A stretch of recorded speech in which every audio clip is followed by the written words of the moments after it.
Hello everyone, কেমন আছেন সবাই? আশা করি আপনারা সবাই অনেক বেশি ভালো আছেন।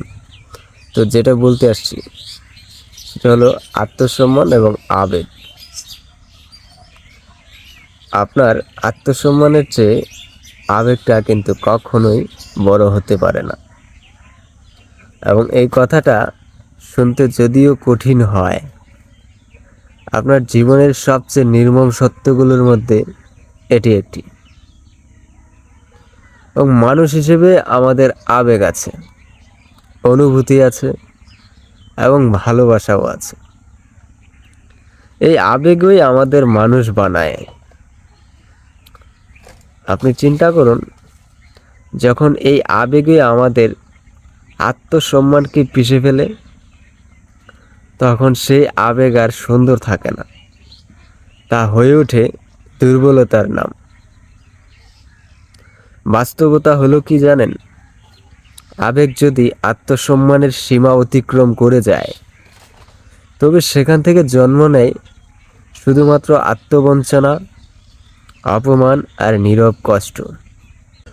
অনেকেই সম্পর্কের নামে নিজের সম্মানকে জলাঞ্জলি দেয়, বারবার অবহেলা সহ্য করে, অযথা অপেক্ষা করে, প্রাপ্য সম্মানটা না পেলেও থেকে যাওয়ার চেষ্টা করে।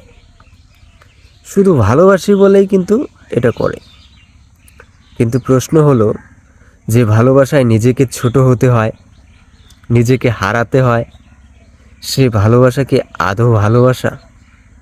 সত্যিই কি ভালোবাসা, নাকি সেটা শুধু একপ্রাক্ষিক আবেগের কারাগার?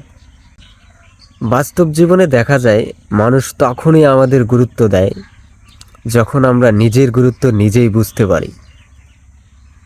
যে নিজেকে সম্মান করে না, তাকে সম্মান করার প্রয়োজন অন্য কেউ অনুভব করতে পারে না। আত্মসম্মানে কোনো অহংকারের বিষয় না, এটি নিজের অস্তিত্ব, নিজের মূল্যবোধ আর নিজের সীমারেখা রক্ষা করার নাম।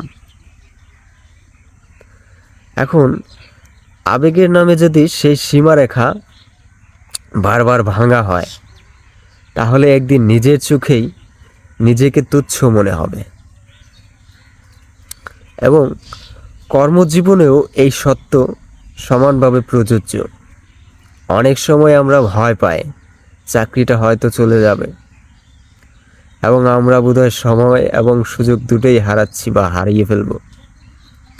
মানুষ খারাপ ভাববে, তাই অন্যায়টা আমরা মাথা পেতে মেনে নিই, অপমান সহ্য করি। কিন্তু যে জায়গায় প্রতিনিয়ত আপনাকে ছোট করা হচ্ছে বা হয়, আপনার শ্রমের সঠিক মূল্য দেওয়া হয় না, সেখানে টিকে থাকা কোনো বুদ্ধিমানের কাজ নয়। আবেগ দিয়ে কিন্তু কখনোই পেট চলে না, সম্মান ছাড়া শান্তি আসেও না। আবেগে যদি অন্ধ হয়ে যায়, এবং অন্ধ হলে মানুষ তখন ভুল সিদ্ধান্ত নিতে বাধ্য হয়। তখন সে বুঝে না কে তাকে ব্যবহার করছে আর কে তাকে দুর্বলতাকে পুঁজি করছে। কিন্তু আত্মসম্মান থাকলে মানুষ অন্তত এইটুকু বুঝতে পারে কোথায় থামতে হবে এবং কখন না বলতে হবে, কখন চলে আসাই সবচেয়ে শক্ত সিদ্ধান্ত হবে। সবচেয়ে বড় বাস্তবতা হলো কি জানেন? যে মানুষটি আজ আপনার আবেগের মূল্য দিচ্ছে না, আপনার আত্মসম্মান ভেঙে দিচ্ছে, সে কখনো ভবিষ্যতে হঠাৎ করে বদলে যাবে না। বদলায় কেবল সেই মানুষ যে আপনাকে হারানোর ভয় পায়।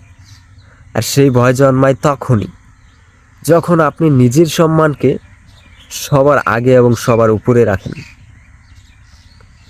তাই মনে রাখুন, আবেগ দরকার কিন্তু সীমার মধ্যেই।